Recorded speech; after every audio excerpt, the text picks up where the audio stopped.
Okay, so today we shall be considering the case of assembling one of the crystal rectifier boards, or diode boards, or whatever you want to call them. And these contain all the logic.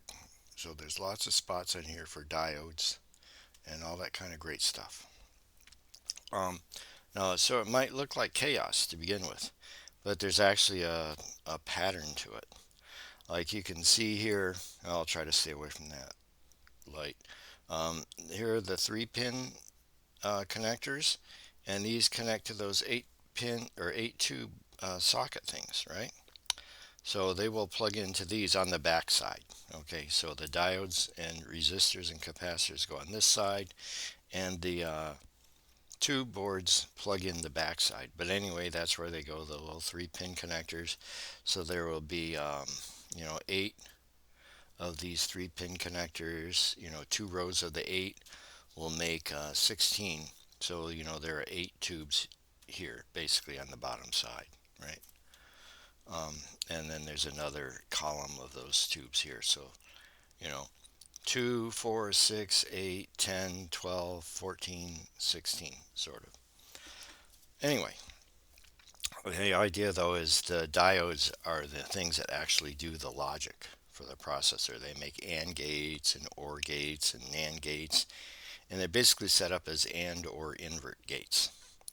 And then the little traces in the circuit board here, connect them together to make the flip-flops and the adders and all of that kind of great stuff that you need to actually make the processor work. So like those massive wire wrap things on the back of the backplanes for like the real PDP-8, that sort of thing is done in the printed circuit board here. There'd be no way I could wire up something like that.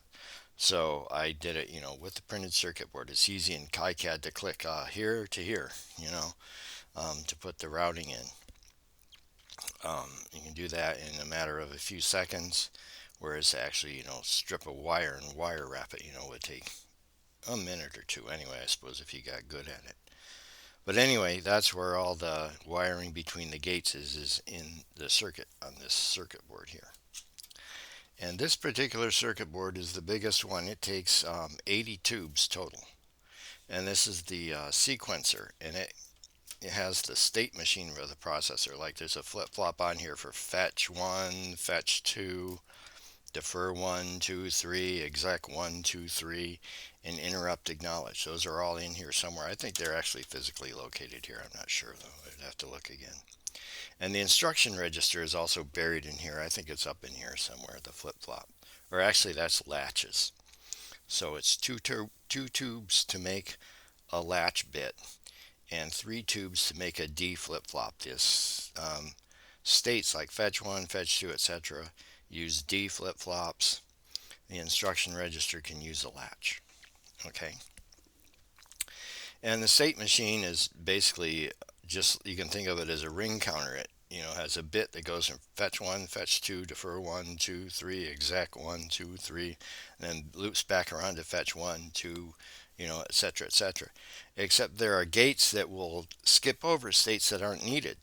Like if it is a add instruction that is not indirect, it will go from fetch 2 directly over to exec 1 without doing any, wasting any time with any of the deferred states. So there are all these gates in between each stage of those flip-flops that route the, that jump over stuff that's not needed. And so this actually is a very good test of the, overall circuitry, in that you have D flip-flops, a bunch of D flip-flops making a ring with arbitrary, gates separating them. So it has to come out of one set of one flip-flop, like fetch 1, go through a bunch of gates to decide, oh, is fetch 2 next or what? And then, then is defer 1 next, or is it exec 1 that's next, and things like that. So you have a bunch of flip-flops, and you have a bunch of, various size gates in between those flip-flops deciding what to do. So if this board works, chances are pretty good, the overall thing's going to work, because all the other registers are fairly simple um, compared to this. So that's why when I did the original computer, I did the sequencer board first. But I'm going to do that one first here. I guess it would be arbitrary, but as to which one I do first at this point, since I can be fairly certain that the overall thing is going to work since I got one to work. But I'm going to start with the same thing here. Now, um, there's columns in between each of these 3-pin connectors, and that basically is where a gate is. Like here are the diodes. You'd have to look on the KiCad drawings, I guess, if you wanted to see specifically this, because the focus isn't going to be good enough to see. But basically, here's the 3-pin connector, and here's a 3-pin connector. So between these two 3-pin connectors is where the circuitry is for a gate. So this one here is, I can see it's a little and or invert gate because it's got a few or terms and a few and terms on here. Now, the thing for assembling it, of course, we don't really care what is what. We just want to get the parts in right. So there's a little trick to figuring out what parts go where. That simplifies it a lot. You look at it and you say, this is madness. But if you look here on this left column, they're all diodes and they all point to the left. So when you stick diodes in this column, they should all be pointing with their band ends, on the left side. And this, well, it'd be at the bottom of the frame. That's the left side because they have the board turned sideways. And because it's easiest to wire that way. And on this other row, okay, there is a mixture of diodes, resistors, and capacitors. Okay, all the diodes on that row point that way or to the right when you're looking at the board correctly like this.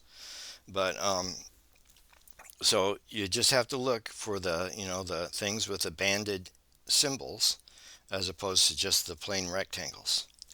And what I recommend doing is put all the diodes in the whole board first, and then go back and do the resistors. And there's only one value of resistor that goes in here, 47K. So wherever you see a resistor, it's 47K.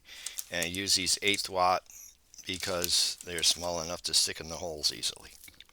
So you have the diodes, and they're all the 41 1N 4148 diodes. So it's not like, oh, some are Zehners and blah blah blah. No, they're just all simple switching 1N 4148. So you just stick all those in there, and putting the diodes in where you see the bands on these ones that have capacitor, resistor, diode sort of thing, capacitor, resistor, diode, resistor sort of thing. And you just have to look to see where the diode symbols are on the board for putting the diodes. And then once you get the diodes in, again, I do the whole board. For this demonstration, I'm just going to do this one column so I can show you putting in diodes, resistor, capacitor.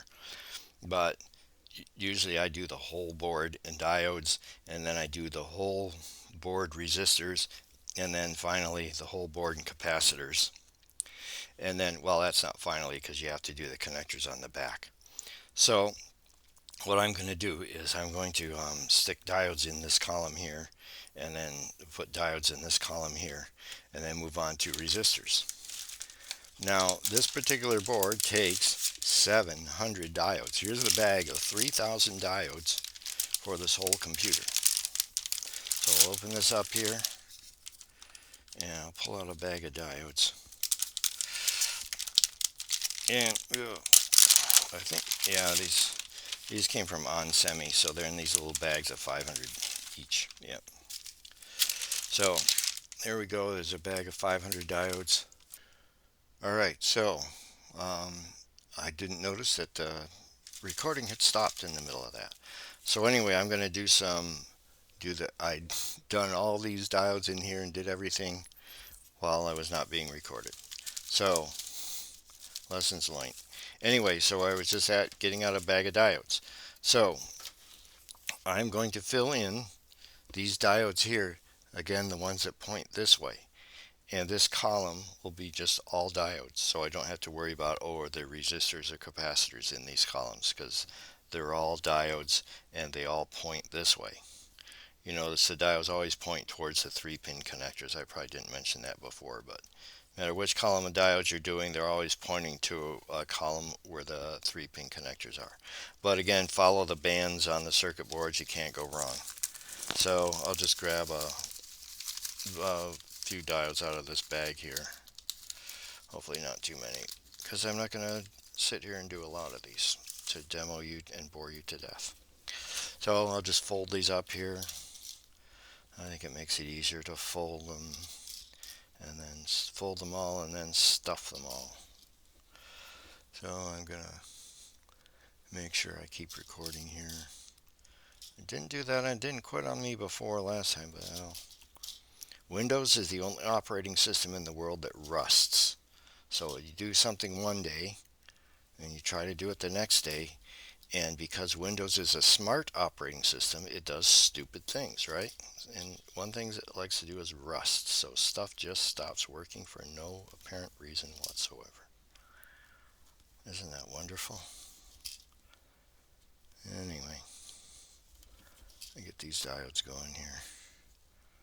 So I think if I bump the mouse every couple minutes, it'll keep the screen active. I couldn't find the don't time the screen out, and apparently this video recording software does not prevent Windows from shutting the screen off in the middle of a recording. Anyway, diodes. So I'm putting the diodes in. Well, they point downward, but I have the board turned sideways. So these are really the ones that go to the left. And I'll just stuff these diodes in here until I run out. Or I reach the end of this row. We'll see how it comes out. I didn't really try. Oh, put that one in backward. There we go. I didn't really try to make it match up. I just grabbed a fistful. So I'm going to do all these left pointing ones. And then solder them off. Oh yeah, we got some and or inverts here, some plain ands. I don't know if we have any plain nors. Yeah, I can't see any plain nor.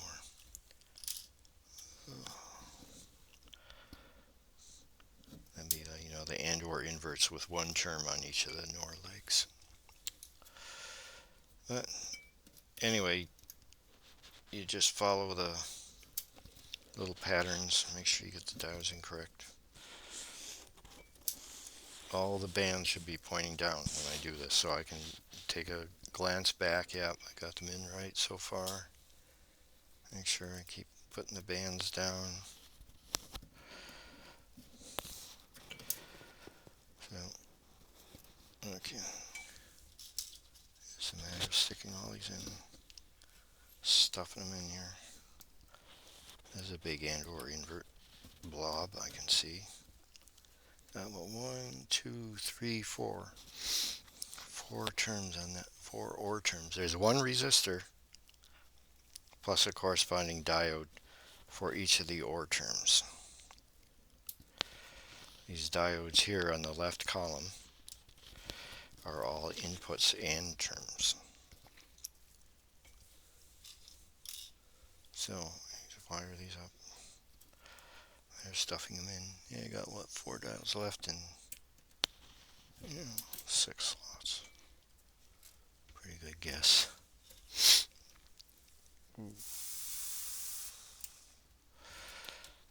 I won't finish it off. I'll just get whatever I got for diodes here. Let's just stop with that. Make sure, again, I'll double check these bands. Don't want to get it soldered in with the bands backward.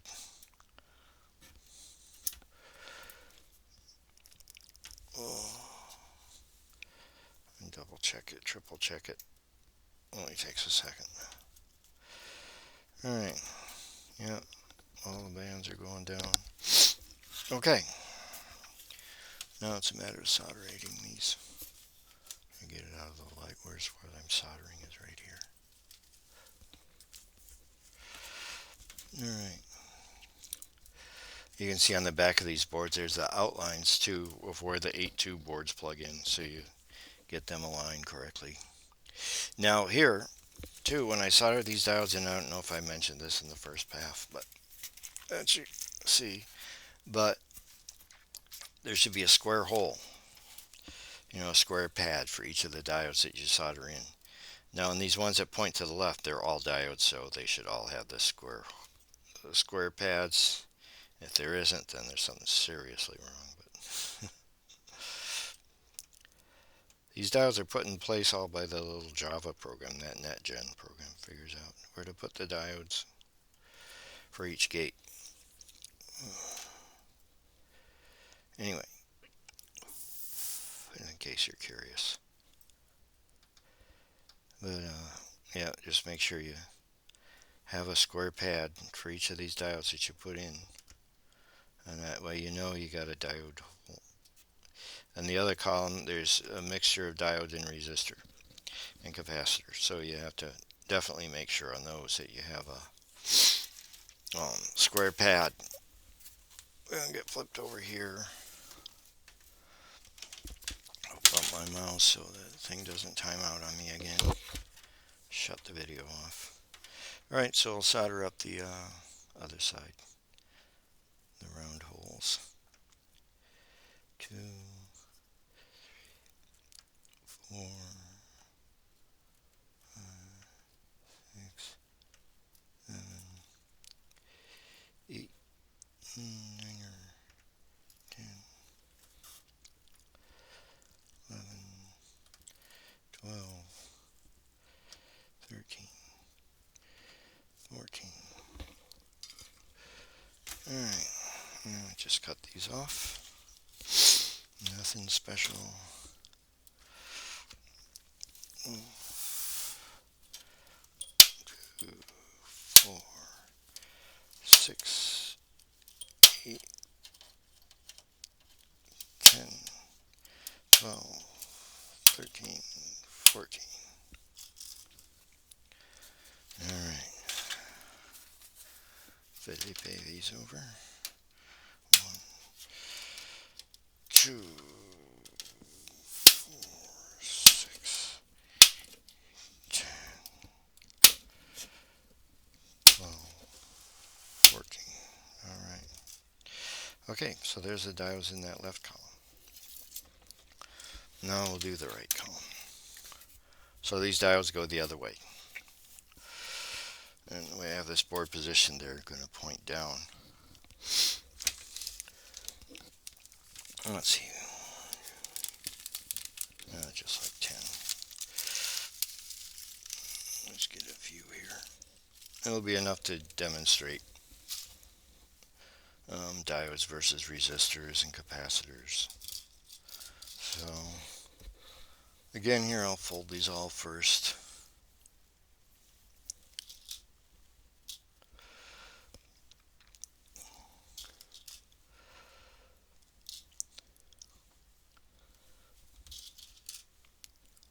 Get all these folded over.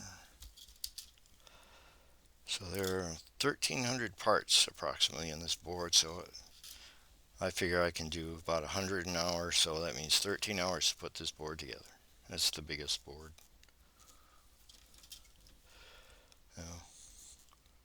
That's all downhill after this. Alright, so I'm just going to look for diodes going this way. I'll start here. Okay, diode.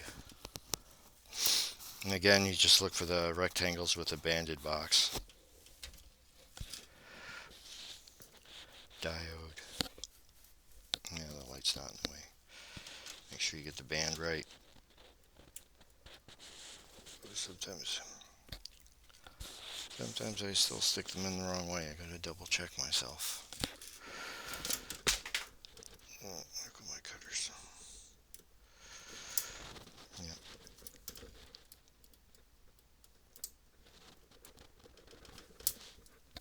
Hope if I had a look before I stick them in. Otherwise you're 50-50. Alright. And I just bend them over with my finger on the bottom side. Flare the leads a little bit so they don't fall out when I flip the board over. Yep. That's right. Double check these bands are all down. Again, the bands should all go the same way in the same column, and it alternates left and right across the board. So it's not like you have some going one way and some going the other way in a column. That would be a little crazy. Very hard to put together if it did that. I'm going to go back up here and do one of these diodes I skipped over earlier before I go any further with that one. Of course, it'll be easy to see later. Okay, so I got all these diodes in here. And you can see it calls the little square pads even on this side, so you can check, oh yeah, diode, all these diodes have the little square pad on that side. Make sure it didn't get mixed up with the resistor somewhere. And then when you go to solder them, of course, that's your last chance to check, oh, did I get a diode in the diode spot and not in a resistor? So, yeah, you should be able to solder a square pad on each one of these diodes.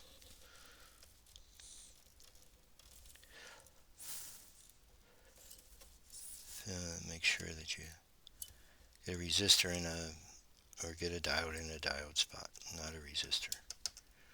Or there's capacitor spots too. This diode goes in the diode spots with the square pads. Capacitors do not. Capacitors and resistors are both round pads on both sides. I'll get the diodes done here. Just take a few more seconds. I'll bump my mouse. Alright.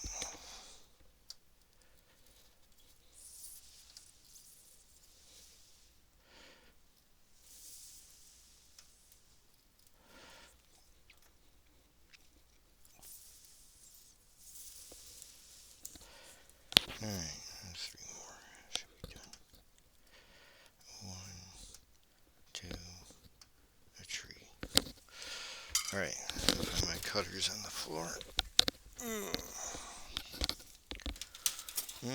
Get this board flipped over for cutting.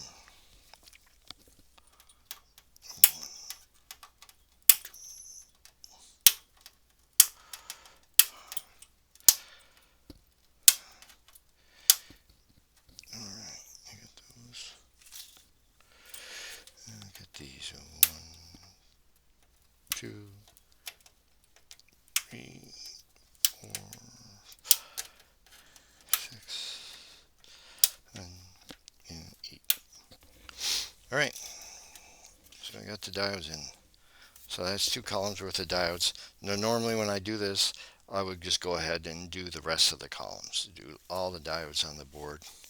Minimize flipping back and forth and having my brain having to change gears and stuff like that. But for this demo, I'm not going to do that, of course, because that would take hours and hours. So I am going to put these diodes aside and grab the bag of resistors. So here's the 47K resistors. Now all the resistors, they're all 47K, so it's not like you're switching values of resistors all the time. So we'll go ahead and put in resistors. Let's see how many we got. We need 1, 2, 3, 4, 5, 6, 7. Okay, that's good. For demo, we'll just do 7 anyway. 2, 4, 6, 7. And again, I cut them out instead of pulling them out of the tape. Otherwise, a little bit of gooey sticks the resistors together on the table, and that's a pain in the neck. So I just cut them out of the tape instead of pull them out. It's up to you how you do it. That's how I do it. Okay, and we'll fold these over whilst I'm here. 1, 2. These are little 1/8 watt resistors because they just have, like 5 volts across them at the most. So 25 divided by 47,000 is not very many milliwatts. And it doesn't even make it to 1 milliwatt. Anyway, okay, let alone 125 milliwatts. Anyway, okay, there's my little pile of resistors. Put it in where you can see it. Big deal. Alright, so we'll stick these in the resistor spot. So you just look for R. And generally there's one resistor per OR term and one capacitor for the gate. So you have like capacitor and then resistor, diode, resistor, diode. Here's a good example. Capacitor, so I'll skip that one, and it's marked with a C number, right? And the resistors are marked with the R numbers. So capacitor, resistor. For each OR term, you can have a resistor and a diode. So resistor, diode, resistor,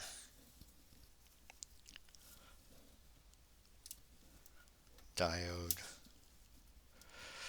Again, but you follow what's on the circuit board. They're not all resistor, diode. Some of them are, if there's a NAND gate with a lot of input terms, you'll have a bunch of diodes in this second column. It'll wrap them around and put some of the AND terms down here. But generally it's resistor, diode, resistor, diode, resistor, diode, resistor, diode. And fortunately, like I said, they're all just 47K, so you're not switching values. And although it doesn't matter, you know, I again have a OCD about putting the all the yellow, purple, orange in that order, you know, 47K from left to right, so it looks nice. At least I think it does. Not that anyone's going to see it when it's all done, you know, see these individual resistors, but that's the way I do it. Yellow, purple, orange.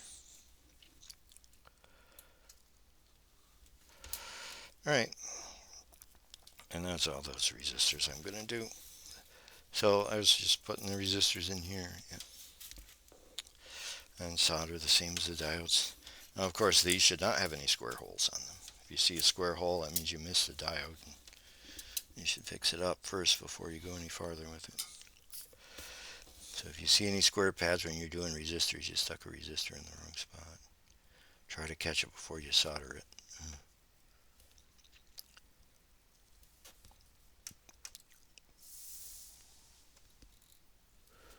Or it's going to be hard to fix.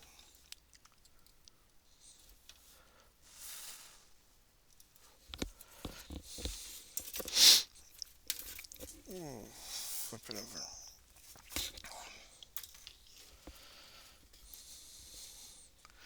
Yeah, I had this carpenter friend years ago, and he says, I hate this thrice and this stuff because you did it the first time, you did it wrong. Then you have to put in effort to take it all apart, fix up anything surrounding it. That's the second thing. And then 3 times you put it back together, and hopefully you did it right the third time. Yeah, I hate doing things 3 times.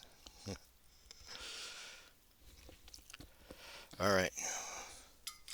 Especially carpentering, when taking stuff apart can have side effects on surrounding areas. All right, anyway, okay, so let's get these cut off. 1,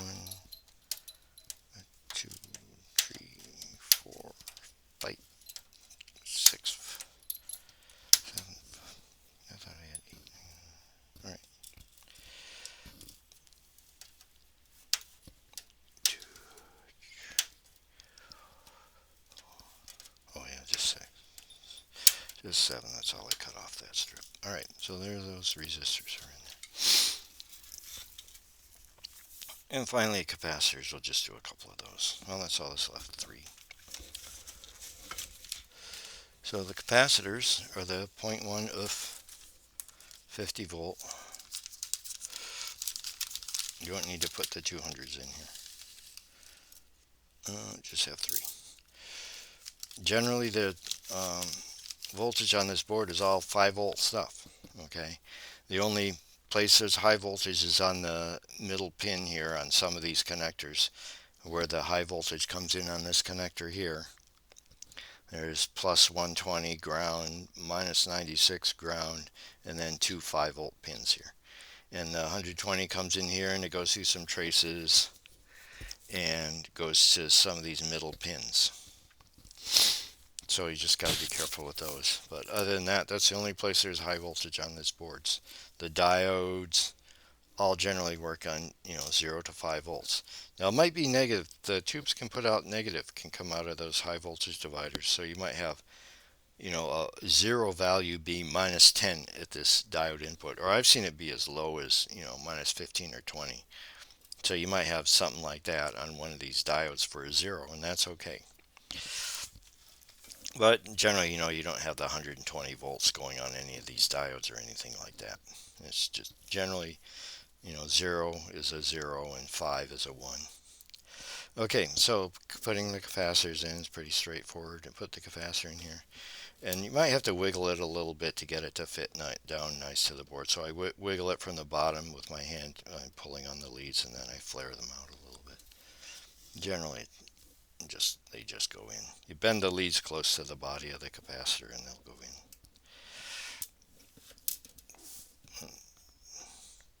Get one more in here, and I'll solder those off. Wiggle my mouse here so it doesn't time out again. Oh. I get this last one in. Solder this in. So again, there's one capacitor per gate. So there'll be one capacitor per 3-pin socket. Now some of these are skewed, so the capacitor isn't directly next to the socket because there are lots of diodes that go with that gate. But you'll be able to find the capacitor that goes with that socket, and it's marked with a C number instead of with a an R or a D. And that'll be a capacitor, and then the corresponding resistors and diodes capacitor, and then it's resistors and diodes capacitor, and then it's resistors and diodes. So that's how you can tell how the C's should go.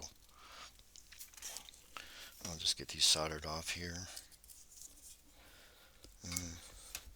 Move this mouse so it doesn't time out. Alright, I'll get these soldered here. Nothing special about soldering any of this stuff off. Just a lot of it.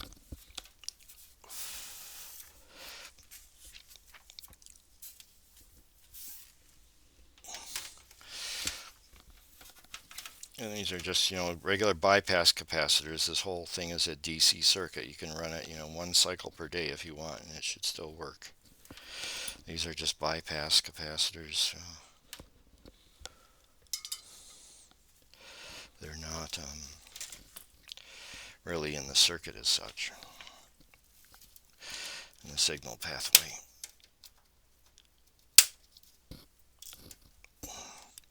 They just have 5 volts, 5 volts across them. Alright, so there's the capacitors. That's pretty much the whole row. There's a few of the diodes missing on this row. I don't know how much of it you can see, but there's the capacitors. One per 8-pin connector, basically, or a 3-pin connector. There's a missing one I haven't done yet.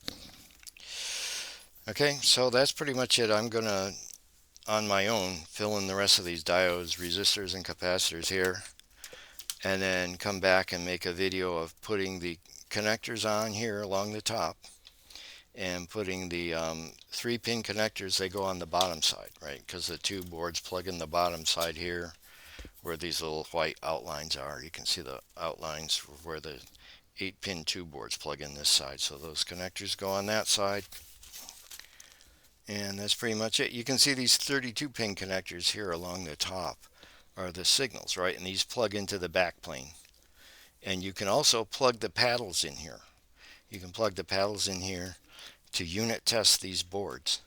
And so each, and I'll show that, and each paddle knows which signals are inputs to this board and which signals are outputs to this board. And the paddles have, each of the 31 signals in the ground pin. Each of the 31 signals are bidirectional. So the paddle can either output a signal to them or read back the outputs from this board. So it can test the board pretty thoroughly that way. Alright, so that's it for this. And I'm going to, like I said, I'll fill in the rest of these resistors and capacitors, and I'll come back to show putting the connectors on. All right, that's it for this one.